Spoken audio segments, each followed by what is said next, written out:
আচ্ছা ভাই, এই যে ফার্ম হাউসে এসেছি, আমার বন্ধুর ফার্ম হাউস। আমার বন্ধু চলে আসো সবাই ঘুরতে বন্ধু সৌদি আরবে। বন্ধু আমাকে যথেষ্টভাবে সাপোর্ট করে। আর এই বন্ধুর ফার্ম হাউসটা আমি ঘুরে ঘুরে দেখাবো তোমাদেরকে। আমার ফার্ম হাউস তো দেখিয়েছি। তো এটাই হচ্ছে সুইমিং পুল। তো এখানে সৌদিরা কখন আসে আর কখন গা ধোয় বলতে পারবে না? দেখতেই পাওয়া যায় না। এখন বাড়ির ভিতরে ঢুকে গেলাম তোমাদেরকে দেখানোর জন্য আসলে বাড়িটা কতটাই সুন্দর করা আছে। সামনে দিকে কি আছে? কিচেন কিচেন আসেন দেখেন। আমরা দুই ভাই কতই কষ্ট না করছি, একটা ভিডিও বানাতে 5বার শুট করছি। ফার্ম হাউসের এক প্রান্ত দিকে এসেছি, যেখান দিয়ে ফুটবল খেলার গ্রাউন্ড আছে। তা ফুটবল খেলার গ্রাউন্ডটা আমি তোমাদেরকে ঘুরে ঘুরে দেখাচ্ছি। এই যে দেখো কতটাই বড় ফুটবল খেলার গ্রাউন্ড। তো আমি আসাতে এই যে আমার ভাইটা অনেক খুশি, অনেক দিন থেকে আমাকে বলছে আসার জন্যে। তো উনি বাংলাদেশের আর আমি ইন্ডিয়ার, এই হচ্ছে তফাৎ, কিন্তু আমাদের ভাষা একই। যতই হোক না কেন, বাংলাদেশ ইন্ডিয়া সব তো এক সময় একই ছিল, কিন্তু আমাদের ভাগ ভাগ হয়ে গেছে। কিন্তু আমরা বিদেশে এসে সবাইকে একসাথে পাচ্ছি, এটা জেনে আনন্দ লাগছে। বন্ধুত্ব ফিরে পেয়েছি আমরা। বন্ধুত্ব আমরা বিদেশে এসেই ফিরে পেয়েছি। এই ভাইয়ের কাছে আসার উদ্দেশ্য ছিল শুটিং করার জন্যে। তো এই দুই ভাইয়ে এখন আমরা শুটিং করব প্রতিদিন। যখনই পারবো, সুযোগ পাবো, তখনই শুটিং করার জন্যে এখানে চলে আসবো। তা আমাদের সৌদি যখন থাকবে তখন তো সম্ভব নয়, কেননা কাজ করতে এসেছি, কাজ তো করতেই হবে, পাশাপাশি শুটিং করছি। তো দেখো এই ভাই এখন শুটিং করছে, আমি ক্যামেরা ধরছি। আমরা দুই ভাই কতই কষ্ট না করছি, একটা ভিডিও বানাতে 5বার শ্যুট করছি, তারপরে ঠিকঠাক হচ্ছে। তো ভাই রেডি তো? রেডি। অ্যাকশন। ফেসবুকে যারা ভালো কিছু করতেছেন তারা ছোট ইউজারদেরকে পাশে নিয়ে তাদেরকে বেশি বেশি সাপোর্ট করে তাদেরকে ভালোবাসা দিয়ে এগিয়ে যান। ফেসবুকে আপনারা ভালো কিছু করতে পারবেন, টাকা উপার্জন করতে পারবেন। আল্লাহ হাফিজ।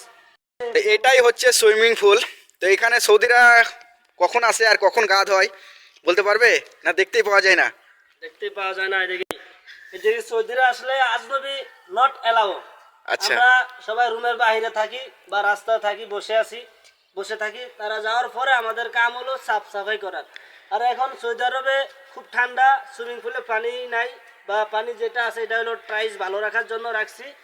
আর হলো আপনার যে সময় আপনার গরম পড়বে রমজানের আগে, রমজানের পরে, ঈদের এক সপ্তাহ আগে পানিটা ক্লিন করে পরিষ্কার করে এসিড দিয়ে পরিষ্কার করার পরে তারপরে আপনার নতুন পানি ডালতে হইব। ডালার পরে তারপরে আপনার সৌদিরা আসবে, গোসল করবে, আনন্দ ফুর্তি করবে। তারপরে আমরা আবার পরে ক্লিন করে রাখতে হবে। প্রতি সপ্তাহে 2-3বার ক্লিন করে রাখতে হয়। সৌদিরা আসে, বাচ্চারা আসে, বহুত কিছু ফালায়। তারপরে আমাদের কামে পরিষ্কার করে, আমরা কিন্তু গোসল করতে পারি না ভাই, আমরা যা খালি পরিষ্কার করে যাইতে পারি, এই আর কি। আচ্ছা, এই পানিগুলো কোন দিক থেকে বেরোয়? এই পানিগুলো আপনার ওদিকে মোটর আছে, মোটরটা চালু করলে নিচে আবার পাইপের লাইন আছে, ওই পানি লাইন দিয়ে বাইরে যাওয়ার পরে এটা পরে আপনার এসিড দিয়া আর পুরোটা ক্লিন করতে হয়। ক্লিন করার পরে গাড়ি আসে, নতুন গাড়ি আসে, অনেক দূর থেকে রিয়াদ থেকে গাড়ি আসে। গাড়ি দিয়ে বড় পানি আসে, 3-4টা গাড়ি, ওই পানি দিয়ে পুরো ফুল করার পরে তারপরে কোলোরিক্স আছে, তারপরে আবার আর মেডিসিন আছে, ওগুলা মারলে পানিটা পুরো আকাশি কালার হয়ে যায়। পানিটার কালারটা খুব চমৎকার আছে। তারপরে সৌদিরা আসে, গোসল করে, আনন্দ করে, ফুর্তি করে, এই আর কি। আচ্ছা, এই সুইমিং পুলে যা পানি সবই কিনতে হয়? সব কিনা পানি। এদিকে আর খাজান আছে, খাজানের পানি হবে না। খাজানের পানির ভিতরে আপনার লবণ আছে, ঠিক আছে, ওইটা বাচ্চারা সমস্যা, বাচ্চারা কিছু সৌদি বাচ্চা আছে পানিটা গিলা লাগে, এই জন্য সমস্যা। এই জন্য কিনা পানি যেটা আপনার খাওয়ার পানি, ওই পানিটাই দিকে রাখতে হয়। এখন রুমের ভিতরে ঢুকে দেখাবো যে রুমের ভিতরটা কেমন হয়ে আছে। এখন বাড়ির ভিতরে ঢুকে গেলাম তোমাদেরকে দেখানোর জন্য আসলে বাড়িটা কতটাই সুন্দর করা আছে। সামনে যে ফর্সাগুলো লাগানো আছে সেগুলো সৌদি আরবে ফর্সা বলছে, কিন্তু আসলে আমরা সোফা বলেই জানি। আর যে কালারটা করা আছে সেই কালারটা খুব সুন্দর, সাদা আলোর প্রতীক। তো সাদা কালারের খুব সুন্দর। তাছাড়াও এই ভাইটা এগুলোকে যত্ন করে রাখে। তো এত সুন্দর করে রেখেছে। তাছাড়াও ফোর সিলিংটা খুব সুন্দর করেছে। আর সৌদি আরব মানে লাইটেই লাইট, চারিদিকে লাইট থাকবেই। তো এই রুমটাতে মাঝে যে লাইটটা থাকে সেই লাইটটা দেয়নি, সেই যে ঝুমুরটা বলে সেই ঝুমুরটা নাই, শুধুমাত্র সাইডে সাইডে লাইটগুলো দিয়েছে, এলইডি লাইট। তাছাড়াও দুটো এসি আছে, এই সামনে একটা এসি আর এই একটা এসি, মানে এতটা বড় রুম যে একটা এসিতে সম্ভব নয় খো। আচ্ছা ভাই, তোমার ফার্ম হাউসে কতগুলো রুম আছে? এদিকে ভাই 2টা রুম আছে, একটা কিচেন আছে, 2টা হাম্মাম আছে। আপনার হলো 2টা রুম, একটা হলো কুরসি মানে সোফা, আর একটা হলো মজলিস, দেখতে পাচ্ছেন, ঠিক আছে, মজলিস যেটা জোড়া সিং দিয়ে বসে। তারপরে পাশের দিকে আছে আপনার টেলিভিশন আছে, টেলিভিশন বসে টেলিভিশন দেখে। তারপরে এদিকে আছে আপনার আগুন জ্বালানোর জায়গা আছে, এদিকে কাঠ জ্বালায় বা লার্কি জ্বালায়, তারপরে সৌদিরা সাইডের মধ্যে বসে তারা আগুন পায়, চা গাওয়া খায়। আচ্ছা, এখানে যে শীতের সময়তেই শুধু আগুন তাপাইতো, হ্যাঁ, খরার সময় তো আগুন তাপানো যাবে না? শীতের টাইমে, গরম টাইমে না, গরম টাইমে সৌদিরা। আচ্ছা, ওটা খুলে দেখি কিরকম সিস্টেম করা আছে। দেখতে পাচ্ছেন এটার উপরে লার্কি রাখে, লার্কি রাখার পরে আপনার হলো তারপরে আগুন জ্বালায়। আচ্ছা আচ্ছা, মানে এখানের উপরে কাঠ রাখে, কাঠে আগুন জ্বালায়। হ্যাঁ। আর যে ধোঁয়াগুলো হয় সেই ধোঁয়াগুলো কোন দিকে যায়? উপরে লাইন আছে, এদিক থেকে উপরে লাইন আছে, ধোঁয়াগুলো উপর চলে যায়। আচ্ছা, রুমে আসে না। মানে আমাদের যেমন ভাটা হয়, ইট যেমন ভাটা হয়, যেমন উপর দিকে ধোঁয়াগুলো বেরিয়ে যায়, ঠিক সেই রকম করে সিস্টেম করা আছে। একদম সেম ইটের বাটার মতো ধোঁয়াগুলো উপর যায় না। আচ্ছা, আর এই কেটলিগুলো এখানে সাজানো কেন আছে? এখানে দেখার জন্য? এগুলো দেখার জন্য, সৌন্দর্য দেখার জন্য আর কি। আচ্ছা, কেটলিগুলো তো খুব সুন্দর, দেখে মনে হচ্ছে পিতলের। আসলে কি পিতলের নাকি এরকমই এদিকে কালারটা এরকম? পিতলের দুটো আছে, আর এগুলো আপনার কালার আর কি, ঠিক আছে? আচ্ছা আচ্ছা পিতলের না, দুটো আছে পিতলের। আচ্ছা, যে সৌদি থাকে সেই সৌদি কি খেলাধুলা করে নাকি? কাপ আছে যে? আমার প্রোফাইলের বাইরে সে হলো যে ফেদার খেলা না, ফেদার খেলার রেফার। তো এটা ইয়াদ গেছিল কি জানি, দুবাই গেছিল, তো রেফারিতে তারপরে এটা পাইছে, ঠিক আছে? আচ্ছা আচ্ছা। আমরা একটু উদযাপন করতে পারি। শীতকালে বেশিরভাগ এই রুমটাতে বসে, কেননা এই রুমে আগুন তাপাবার যে জায়গাটা আছে সেই জন্যেই এই রুমটাতে বসে।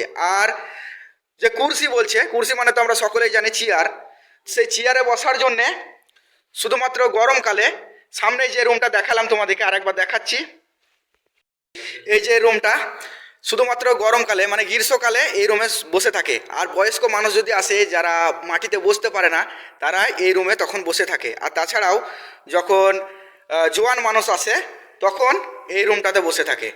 সামনের দিকে কি আছে? এটা কিচেন আসেন দেখেন, এটা ফ্রিজ আছে, ফ্রিজ মানে ফ্রিজার এখানে। এটা ফ্রিজার আছে, খুব সুন্দর, খুব চমৎকার ঠান্ডা এর ভিতরে। আচ্ছা, তারপরে আপনার একটা চুলা আছে। আমরা যেমন করে ভিডিও বানাচ্ছি মনে হচ্ছে যেন যে কোনো জিনিস সেল করছি, কিন্তু আসলে সেল করছি না, তোমাদেরকে দেখাচ্ছি যে সৌদি আরবের ফার্ম হাউসগুলোর বাড়িগুলো বা রুমগুলো কেমন থাকে, কি কি থাকে। চুলা আছে, তারপরে এরকম চুলা আমি বাইরে ফার্স্ট দেখলাম সৌদি আরব আইসা। আগে কিন্তু এখন 5 চুলাওয়ালা আমি কোনো চুলা দেখি না, ফার্স্ট টাইম এটা দেখলাম আমার সৌদি আনার পরে। তারপরে এদিকে যদি কেউ এরকম চুলো দেখে থাকো তাহলে কমেন্টে বলো যে দেখেছি। আর এটা কি ভাই সন্দুক আমাদের দেশের মতো? হ্যাঁ, সন্দুক সৌদিরা সন্দুকও ব্যবহার করে? হ্যাঁ। আচ্ছা, এখানে আবার কি রেখেছে? এটা তালা মারা অবশ্য, তার জন্য অনেক কিছু আছে। এটা হলো ভাই আমার সাপ্তাহিক একটা ইজার আছে, কাস্টমার আছে, তাদের সব মালপত্র, চা গাওয়া, চাহান, কিডনি সব কিছুর ভিতরে। আচ্ছা ভাই, এই সামনে যে প্রেসার কুকারটা দেখা যাচ্ছে, হ্যাঁ। এটা কয় লিটারের? এটা 20 লিটারের, আপনি 20 লিটারের পানি চাউল আপনি 20 কেজি। আচ্ছা, এই যে দেখো কতটা বড় প্রেসার কুকার। এখানে এত বড় বড় প্রেসার কুকার ব্যবহার করে, তার কারণ হচ্ছে 20 জন, 25 জন, 30 জন, মানে মানুষের হিসাব নেই কতজন আসে, সেই জন্যই এত বড় বড় প্রেসার কুকারগুলো ব্যবহার করে। ভাই, সামনের দিকে যে বাড়িটা দেখতে পাওয়া যাচ্ছে, ওই বাড়িটা কি একই মালিকের বাড়ি?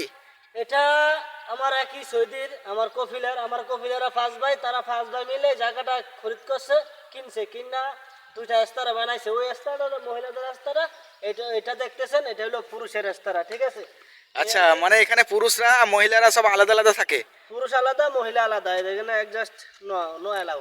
আচ্ছা আচ্ছা, সেই জন্যেই দেখো আলাদা আলাদা সিস্টেম করে করেছে। এখানে পুরুষরা থাকবে, আর পুরুষদের যে বাউন্ডারিটা করা আছে মানে বারান্দাটা, সেই বারান্দাটা খুব সুন্দর টাইলস দিয়েছে। তাছাড়াও মহিলাদের ওইদিকে এখনও যাওয়া হয়নি। আর এখানে পুরুষরা থাকে বলে এখানে ফুটবল খেলা গ্রাউন্ডটা করেছে, কিন্তু আসলে ফুটবল খেলা গ্রাউন্ডটা অনেক ঘাস লাগিয়েছে আমাদের দেশের মতো, যেন দুব্বো ঘাস যেমন থাকে সেই দুব্বো ঘাসের মতো ঘাস। তাছাড়াও খুব সুন্দর লাগছে ফুটবল খেলা গ্রাউন্ডটা। এই ভাইটাকে পরিচর্যা করতে হয় এইসব কাজগুলো। একটা ক্ষেত করছে, আপনাদেরকে দেখাবো, সৌদি আরবের পেঁয়াজ ক্ষেত করছি। আমার সাদিকে আইছে, সাদিকের একটু দেখাই, সাদিক দেখো কেমন হয়েছে, পেঁয়াজ লাগাইছি। আচ্ছা, সাদিক বলতে ভাই বন্ধুকে বোঝাচ্ছে, হ্যাঁ, যে আমি অন্য জায়গায় থাকি, এখানে এসেছি, আর এই ভাই পেঁয়াজ লাগিয়েছে, সেই পেঁয়াজ দেখাতে এখানে এলো। দেখো পেঁয়াজটা কত সুন্দর হয়েছে। তো এই ফার্ম হাউসে থাকলে পরে একে একে সবজি যদি লাগানো হয় তাহলে কিনে খেতে হবে না। এখানে যা সবজির দাম, মানে কিনে খেতেই গাতে লাগে। কেননা কাজ করতে এসে যদি এরকম করে কিনে কিনে খাই তাহলে তো গাতে লাগবেই। আর এই ফার্ম হাউসে থাকলে তো লাগানোই যায়, কোনো সমস্যা নেই, যে কোনো সমস্যা। লাগান যায়, কোনো সমস্যা নাই। এদিকে যে কাগজ ফুল বলি, সে কাগজ ফুল এখানে দেখো কত সুন্দর লাগিয়েছে। আসলে কে কি বলে আমি জানি না, যে কাগজ ফুল বলে না কি বলে, কিন্তু আমাদের দেশে এটা কাগজ ফুল বলে, সেই জন্য আমি কাগজ ফুলই বলে দিলাম। কাগজ ফুল আমাদের দেশেও কাগজ, বাংলাদেশেও কাগজ ফুল বলে। আচ্ছা, বাংলাদেশেও কাগজ ফুল বলে।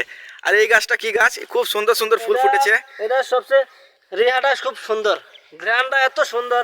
আমার সৌদি আছে না, একদিনকে আইসে এদিকে দাঁড়ায় এরকম করে তুবের বি তেমন মসে, তো আমি কই তুই এরা মসেস কি লিগা? শুফ আব্দুল্লাহ হাদা রেহা মাররা কুইস বাস। আচ্ছা আচ্ছা, মানে যে ঘ্রাণটা থাকে এই ফুলের, এই ঘ্রাণটা খুব সুন্দর, সেই জন্যই এই গাছটা লাগিয়েছে। আর ওর সৌদি এসে এই ঘ্রাণটাকে নেওয়ার জন্য এই ফুলটাকে ঘষে তার গাতে বুলিয়ে দিয়েছে। তা এইদিকে দেখালাম ঘুরে ঘুরে, এই দিকটা আমি এবার ঘুরে ঘুরে তোমাদেরকে দেখাচ্ছি। শুধু ঘাস আর ঘাস। আমাদের দেশে ভাই ঘাস কেটে কেটে গরু ছাগলকে খাওয়াচ্ছে, আর এখানে ঘাস এত পরিমাণ যত্ন করতে হয়। গাছের মানুষের চেয়ে বেশি যত্ন করতে হয় সৌদি আরবে। আচ্ছা দেখো, তাহলে মানুষের থেকে বেশি যত্ন করতে হয় ঘাসকে। কেননা এই দেশের, রুক্ষ দেশের যে কোনো জিনিস, উদ্ভিদ সহজে হতে চায় না। কেননা এখানে লবণ পানি, তাছাড়াও যে মিঠা পানি যখন ব্যবহার করে তখনই এই জিনিসটা তৈরি হয়। তাছাড়া মিঠা পানি যদি না থাকে তাহলে কখনোই এই ঘাস বা এই যে গাছপালাগুলো আছে সেই গাছপালাগুলো কখনোই হবে না। সেই জন্যে প্রচুর পরিমাণ পরিচর্যা করতে হয়। আর এই যে ভাই আছে, এই ভাই এই ফার্ম হাউসে দীর্ঘদিন থেকে কাজ করছে, মোটামুটি 4 বছর হয়ে গেল নাকি? 4 বছর হয়ে গেছে। আচ্ছা, 4 বছর থেকে কাজ করছে, আর এই ফার্ম হাউসটাকে খুব সুন্দর করে যত্ন করে রেখেছে। চলে আসেন বন্ধুরা, খেজুর গাছ লাগাইছে আমার সৌদি, অনেক কষ্ট করে টাকা দিয়ে খেজুর গাছ লাগাইছে। খেজুর গাছগুলা কিন্তু তাজা হচ্ছে না, বুঝলাম না কি জন্য তাজা হচ্ছে না। আমি ঠিকমতো পানি টানি দিতেছি। তারপরে জুমার দিন যে লাগাইছে তার সাথে আমার দেখা হলো। তারপর আমি বললাম, সাদিক আমার খেজুর গাছ কিনলে মরে গেল। সে বলতেছে মাটির কোনো সমস্যা আছে, এই জন্য হচ্ছে না। আমি বললাম ফার্স্টে যেগুলো লাগাইছে ওগুলো খুব ভালো আছে, কিন্তু লাস্টে যেগুলো লাগাইছে 14টা, ওই 14টা একটু বাঁচতেছে না। সবগুলো যেমন মরা, একবার পুরো মরে গেছে এরকম লাগতেছে আমার থেকে। ওই বললো মাটির কোনো সমস্যা আছে, এই জন্য হতেছে না। আচ্ছা, এই গাছে কি লবণ পানি যাচ্ছে কি মিষ্টি পানি যাচ্ছে?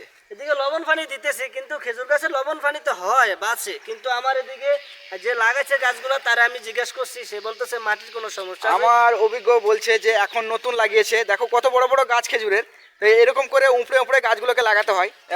যেখানে লাগাই প্রথমে পোয়া থেকে লাগাতে হয়, যে বিচুন থেকে লাগাই সেরকম করে লাগাই না এই খেজুর গাছগুলো।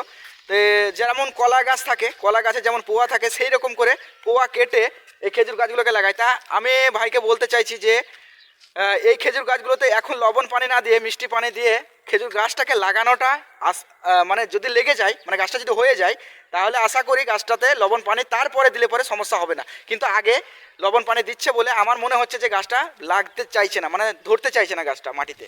কিন্তু আমার এদিকে তো মিষ্টি পানি নাই, ভালো পানি নাই, এদিকে সব বীরের পানি, লবণাক্ত পানি, এছাড়া কোনো উপায় নাই। ঠিক আছে, তাছাড়া খেজুর গাছে কিনা তো পানি আইনা দেওয়া সম্ভব না। আমার সৌদি বলতেছে যেটা আছে এটাই দাও। ঠিক আছে, তো আমি দিতেছি, আমার যেটা কাজ আমি দিতেছি, আমি যত্ন করতেছি। বাকিটা যদি আল্লাহর উপর ভরসা, যে কিছু বাঁচবে কিছু মরবে, সব কিছু তো আর হবে না। এই আর কি, আমার চেষ্টা যেতটুকু আমি করতেছি, এই আর কি। আজকে এই ভাইয়ের কাছে এলাম, অনেক দিন থেকে আসবো আসবো করে আসা হয়নি, তবে আজকে এসে বেশ ভালোই লাগছে। তাছাড়াও এই যে আমাদের সৌদি আরবের এলাকাগুলো যেগুলো থাকে সবই তো গেট বন্ধ, কে কোথায় থাকে জানি কিন্তু বুঝতে পারা যায় না যে কোন বাড়িটা কার। এটাই হচ্ছে সমস্যা। তা আজকে রাস্তায় দেখা হলো, একসাথে এলাম, আমি নিজেও দেখলাম, তোমাদেরকেও দেখালাম। যদি ভিডিওটা ভালো লেগে থাকে তাহলে লাইক কমেন্ট সাবস্ক্রাইব করে সাথে থেকো। আর এখন থেকে মনে করছি যে দুই ভাই একসাথে ভিডিও বানাবো যদি টাইম পাই তবে, কেননা এখানে কাজ করতে এসেছি সবসময় তো আর একসাথে ভিডিও বানানো সম্ভব নয়। যখন সময় পাবো তখন আমিও বানাবো, আর এই ভাই যখন সময় পাবে তখন ভাইও বানাবে। আর যদি একসাথে সময় পাই তাহলে একসাথে বানাবো নিত্য নতুন ভিডিও, সৌদি আরবের ব্লগ ভিডিও যখনই আমি বানাবো তখনই তোমাদের কাছে পৌঁছে যাবে, যদি চ্যানেলটা সাবস্ক্রাইব করে রেখো। তার যারা নতুন নতুন আমার ভিডিও দেখছো তারা আমার চ্যানেলটা সাবস্ক্রাইব করে রেখে সাথে থাকো, তাহলে আশা করি আমি যখনই ভিডিও ছাড়বো তখনই তোমাদের কাছে পৌঁছে যাবে।